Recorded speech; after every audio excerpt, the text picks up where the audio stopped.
wanna know, can you show me? I wanna know about the strangers like me. Tell me more.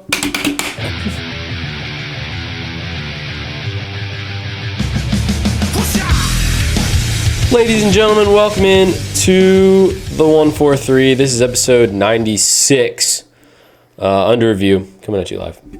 We are inching closer to that 100 mark. We're getting there. Just concluded week 10 of the NFL. It was a doozy. It was a doozy, let me tell you. This last Monday night game was a slop fest, as these primetime games have been. Yeah, I just want to thank the NFL for the worst slate of primetime games I've ever seen in my life. It's just like every game either features the Jets, Raiders, or the Broncos, or the Bears. And we're having to watch those four terrible teams every primetime. Those are teams that normally we would not be tuning into those games. I'm not sure. But since they're the only games on, that's unfortunately what you have to watch. It makes sense that the Jets force-feeding us. They got primetime because of Aaron Rodgers, but then he got hurt. But I don't get the rest of them. But yeah, we don't get to choose the slates or be a little bit different. We're going to start off actually with the stat of the week, brought to you by Andrews Logistics, about one of those primetime teams, the Jets, in fact. They have gone 11 quarters now without scoring an offensive touchdown. 11 quarters, Nick. That's interesting. Without a touchdown. And you know what's funny about those 11 quarters is we have watched every single one of them. We have watched all 11 because they keep getting primetime games and they're the only game on. And so we have to watch them just kick field goals. It's pretty brutal. There's more to say about that, but we'll get into that in a minute. Your player of the week is Keenan Allen. He was just absolutely dirty. He's a menace against the Lions this past Sunday. 11 catches, 175 yards, and 2 tuds. Oh, he's a beast. It was a high-scoring game this weekend against the Lions. Saw a bunch of walk-off wins. 6 by field goal. So it was there were a lot of exciting games during Sunday. There were. Let's just go ahead and get the Cowboys game out. I mean, there's not really much to say. We handled business against the Giants JV squad. Basically. I was gonna say that's exactly what was expected. You know, we handled it. We routed the Giants 40-0 week 1, and so everyone was expecting a similar story on Sunday, and that's exactly what happened. They played great. There's not much to say. Like that's what we had to do. Looked good. I mean, you should look good against the Giants. Yeah. There's nothing, no criticisms or anything, which is exactly what should have happened. I guess one thing was just glad to see Brandon Cooks finally getting involved. Yes. Almost had 200 yards on Sunday. Yep. So that was good. Getting him involved is good. The rest of the guys, they did what they were supposed to do. CD went off. Dak went off. Defense just handled business. We beat them the way they should have been beat. And so thank you, Cowboys. There you go, Cowboys. All right, so let's get into the Texans-Bengals game. One of the more interesting games. The Bengals lost by a last-second field goal by a guy who didn't have a job last week. Nope. They just signed him to the team. Matt Amendola, I think is his name. He was kicking field goals and stuff on YouTube and Instagram, you know, just kind of nuking them here and there, doing whatever, and then winds up getting a job with the Houston Texans and wins the game for him on Sunday against a pretty good team in Cincinnati. A Bengals team. CJ Stroud brought him back, did it again. Everybody loves CJ right now. Also, this was a different Cincinnati team because they had struggled at the beginning of the season, but these last couple weeks they had finally gotten their legs under him. Joe Burrow's been looking good, like the regular Joe Burrow that you're expecting to see. And the Texans came in, hung with them blow for blow, and came out on top. Yeah, CJ Stroud's looking really good right now. He's definitely looking like the best rookie QB. A rookie offensive player right now, actually. And he's putting up some good numbers, and he's getting everyone involved. I mean, there's a different guy every week. Noah Brown, ex-Cowboy, and Dalton Schultz, ex-Cowboy. He's feeding them the ball. You're welcome. Yeah, they basically are our farm team down there in Houston. I did see something. Congrats to the Texans on their win. Congrats to the Texans for being good again. But I did see something that somebody said on a halftime show, on the CBS halftime show. I don't know the guy's name. I think you know. You might have seen it. Oh, He said, I don't confirm. mean to start any beef with Dallas and Yep. Houston people, Yep. but the Texans are looking like the best team in Texas right now. Keep in mind that we just routed the New York Giants 49-17. We beat them 89-17 on the season. And the Texans two won a games we game played on a against last-second field goal. Good for them. Great win. Obviously, this is not necessarily coming at the Texans because No, we don't this have was anything with this was the an Texans. outside party coming out and saying that. But let's just slow our roll, shall we? Okay. Also, let's not act like there isn't already beef between Houston and Dallas people, okay? Because dare I bring it up again? You- The Rangers Astros, we do have beef with them. guys, y'all really do not want to go down this road. No. With us, I mean, It's a losing game right now. If you want to try it, you can. absolutely go right on ahead. But it's just that's not something that you're gonna win. Just everyone needs to keep in mind. Look, we are actually happy for the Texans. They've been bad for a long I'm time. glad they're good. I enjoy seeing teams that have been not very good in the past Yeah. stepping up and kind of changing the narrative. CJ Stroud is coming in this year. Has had a huge impact. Same with And- Dalton Schultz. You know, We're not in the same conference. Like we don't have there's no anything against. There's real no, beef that needs to be had there because the only meaningful game we would play them in is if both But teams made it to the Super Bowl. There is beef between Houston and Dallas people because of the MLB and because of the Rangers being Right. absolutely dominant Right. this year. So don't go there unless you're really Let's looking just for it. tread- If you're looking for a fight, you found it. Let's tread lightly. Yeah. Shall So I just wanted to mention that just to be like, hey, let's not make this a Dallas Houston thing. Like nobody dislikes the Texans, because they're not a threat to us. And we're not a threat to them. You can't make it a rivalry It's not a because rivalry. not even in the same conference. Exactly. That's nothing to be had. You're just Um, spewing garbage, hot garbage.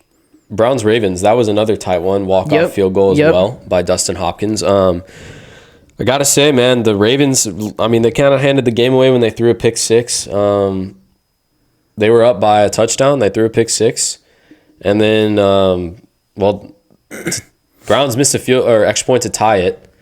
And so Ravens, they had to punt the ball in the next drive. And Deshaun Watson looked like a little bit like the Deshaun Watson of old on that last drive.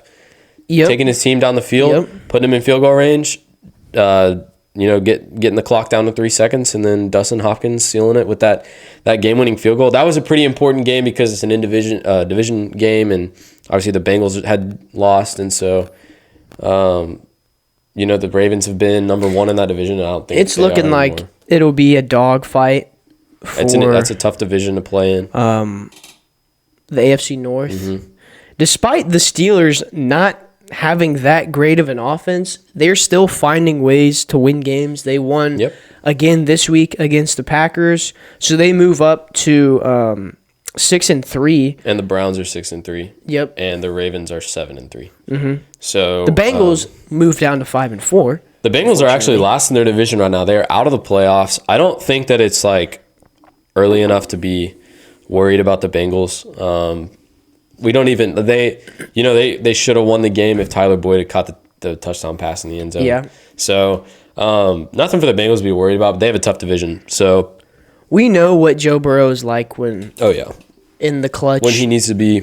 under the prime time lights, we know how they perform. Actually, Bengals Ravens play this Thursday night. That would be a Finally, good one. a good Thursday night game. Believe it or not, we might see a good prime time. We had to watch the Bears-Panthers game last week on Thursday night. Thank you for that, NFL. Obviously, we're going to watch it because that's our job. But, man, that was a doozy. Absolutely. Not a crazy amount of, meaningful games at the 12 o'clock slot. Brock Purdy came out and showed everyone that he's not as bad as everyone thinks. Yep, They a completely- good bounce back week for 34-3 beat the Jags. the 49ers. They've been skidding after they beat the Cowboys. So when the Cowboys get blown out by the 49ers, we're the worst team in the world. But when the Jaguars get blown out by the 49ers, everyone's like, no, they'll be fine. They're okay. They Really? still have a Really? chance to win the AFC. Whatever. fine. This, that, and the other. That's fine. Keep hating. We're used to that. Yeah. We are so used to that as Dallas sports We fans. So y'all can just keep sleeping I just on got to us. say, man, I don't want to jinx anything. But Dak looks a little different this year. He's looking better than he has in the Now, past. we've had some ups and downs already this season with Dak. We've come out and said he looks a little bit like the old Dak. But I will say, the last few games, against Philly especially, even though we lost that game, when Dak got the ball on the last drive, I was not like, I wish it wasn't Dak. Like, I felt really comfortable with Dak. Absolutely. I think that Dallas fans are beginning to see maybe a little bit of a glimpse of his rookie season, you know? That remains to be seen in these crucial games that we got to win. Obviously, 10 weeks into the season, so we're halfway there to the end of the season. But still lots of football to be played. There's just an overreaction that happens with the Cowboys that doesn't happen with any other team. I think the Jags looked atrocious against the 49ers, and I think that there is cause for concern. Also, because the Texans look like they might win that division. What I was going to say is everyone's saying they'll be fine. Okay, well, think about it. The Jaguars are 6-3, but this is like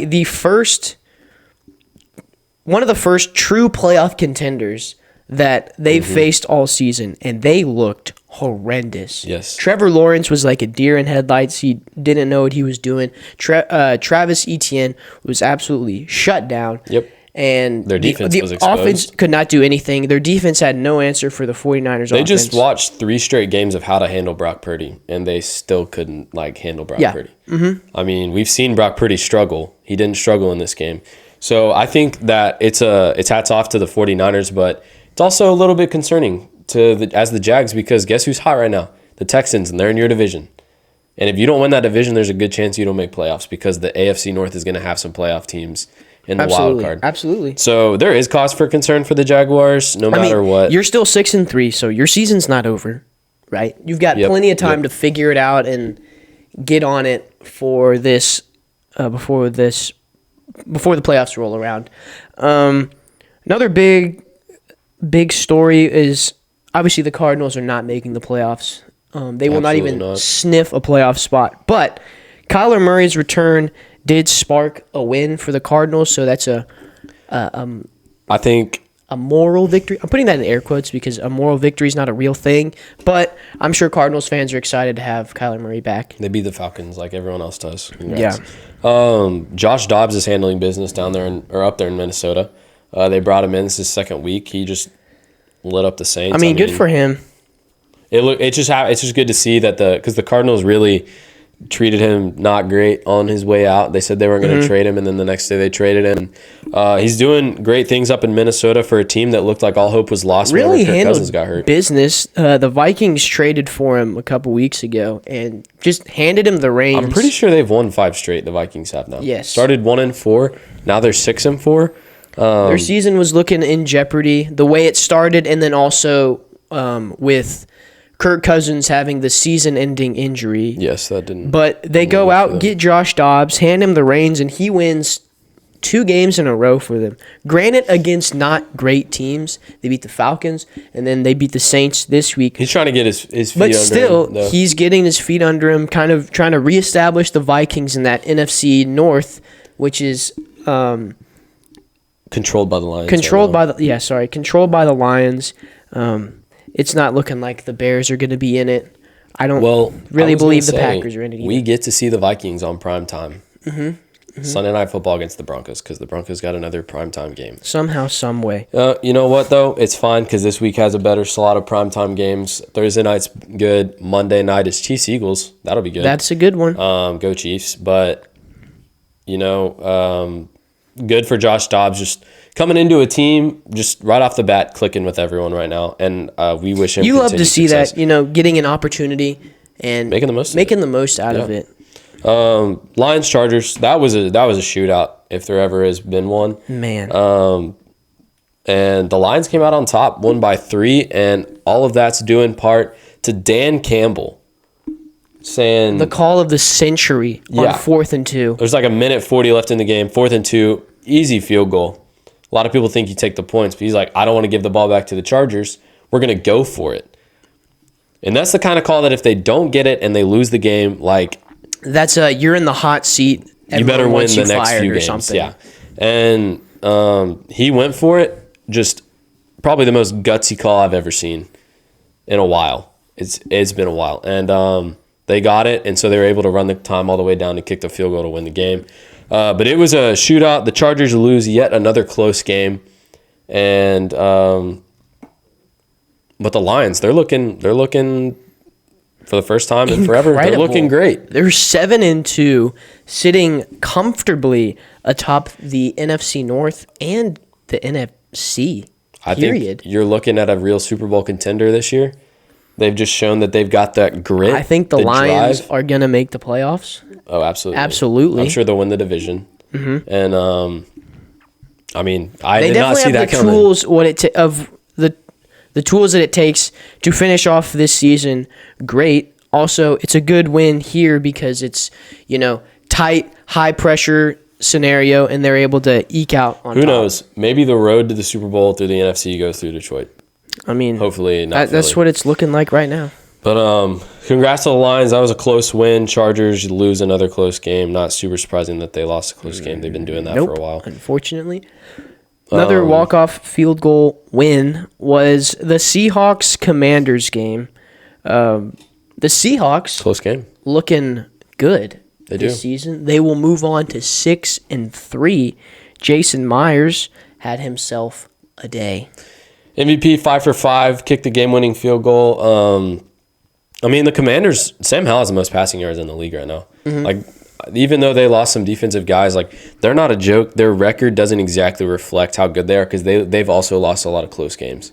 And so, They've been in just about every single Yeah. game they've played. like, we win play or them lose. on Thanksgiving. I don't think that that's going to be an easy win. So, We should win that game. hopefully but we do. And, it's not gonna be but, easy. yeah, so Geno Smith kind of came through in the clutch when they needed him to. He is hasn't been as great as he was last year, but he was good when they needed him to be this game. Yeah, And absolutely. Tyler Lockett and DK Metcalf coming up clutch for them. Congrats to the Seahawks who keep the lead in that division, surprisingly. And then Jets Raiders. That was Sunday one of night the most game, boring games I've ever absolute seen. Blast. Yeah, so The thing is I will be honest with you. I don't think Zach Wilson's great. I don't think I don't he's either. good. But he looked a little bit better than he has been, I think. I'll tell you who I don't think is good. Aiden O'Connell. I don't understand why they benched Jimmy Garoppolo for Aiden O'Connell on the Raiders. That makes zero sense to me. The reason why I'm saying the Zach Wilson thing is because, I mean, he displayed that he has a pretty strong arm on the last play of the game, right? Rolling out to his left, It was a very accurate puts pass. the absolute juke move of the century on Max Crosby, takes his ankles, and then slings an absolute dart. About a 50-yard 60 yards bomb. downfield. Yep. But the other thing, too, is the Jets, what we've seen, especially this game, and it's been true most recently, is they just shoot themselves in the foot. And what I mean by that is it's like they'll get a big play, but then it gets called back because of a penalty. And, I mean, well, they had a touchdown that should have happened. Breece Hall runs one in, but it got called back because of a penalty. And then that drive ended with them having to kick a field goal, and it's like they're so close because that defense, dude, it's so good. It has been, I think it's been their strong point all yeah. season. They've been struggling offensively. I don't think Zach's the problem. I agree with you. I think And it's also- Nathaniel Hackett. I think their offensive coordinator needs to go. He's shown that in times when they're losing with not very much time left, he's still handing the ball off. I believe, okay, this is just riffing off the dome, but I think it was in 11 of the last 14 games that Nathaniel Hackett has called. In 11 of those games, he has scored one or fewer touchdowns. That's a terrible stat, and I think That he is should be fired. horrendous.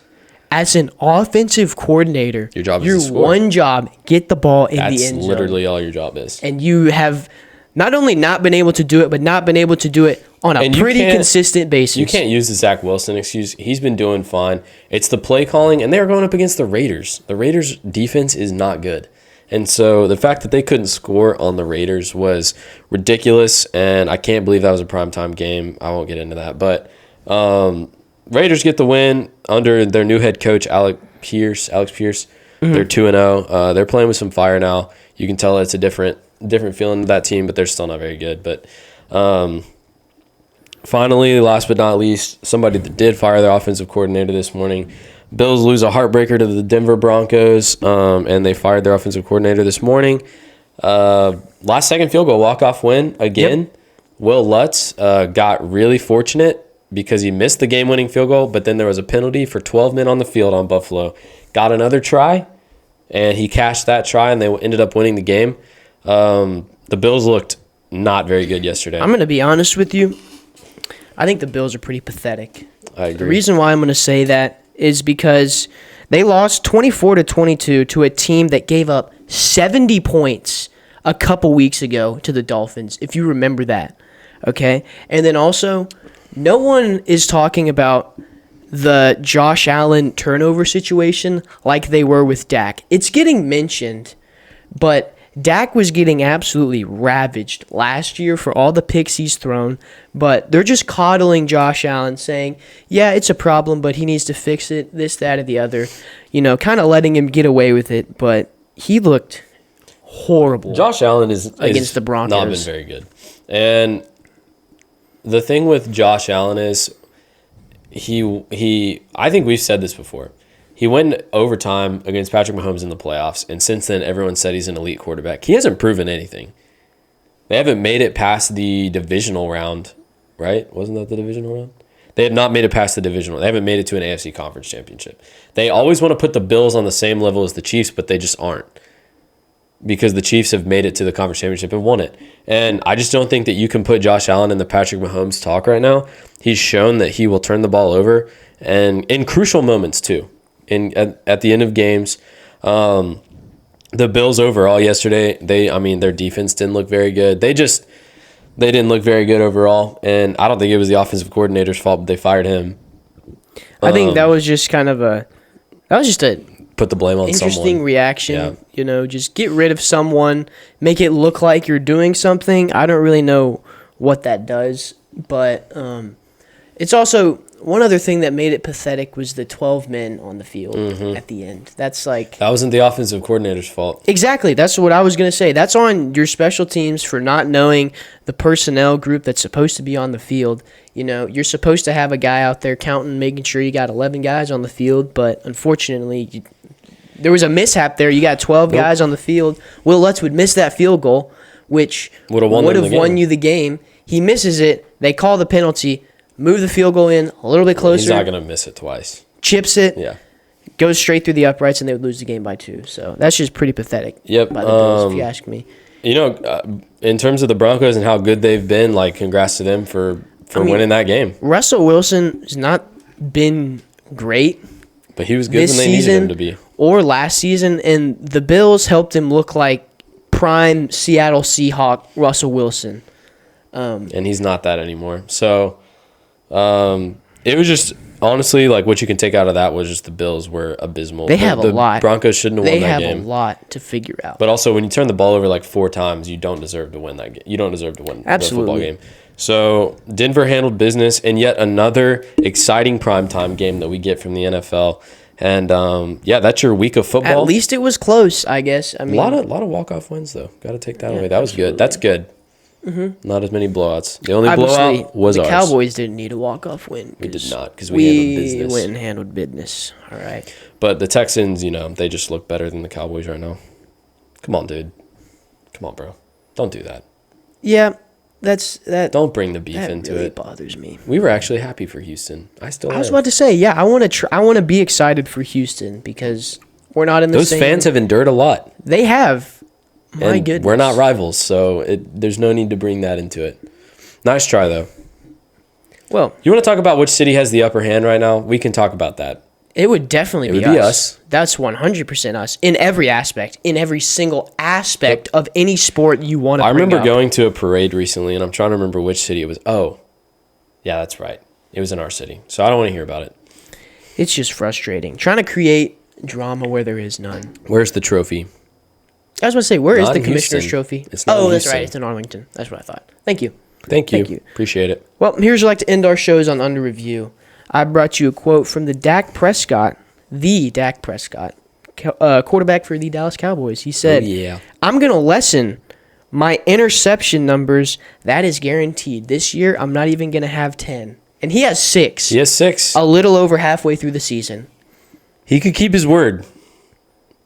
Anything under whatever he had last season is just great. So By the way, Jalen Hurts has more picks. He does. He has 8 picks, but we're not So talking does about Josh that. Allen. We're not So talking does about any Josh of that. Allen. Let's keep that in mind. We'll keep an eye on that interception count as we go on through the season. Thank you for tuning in this week. We'll see you next week with another riveting episode of Under Review.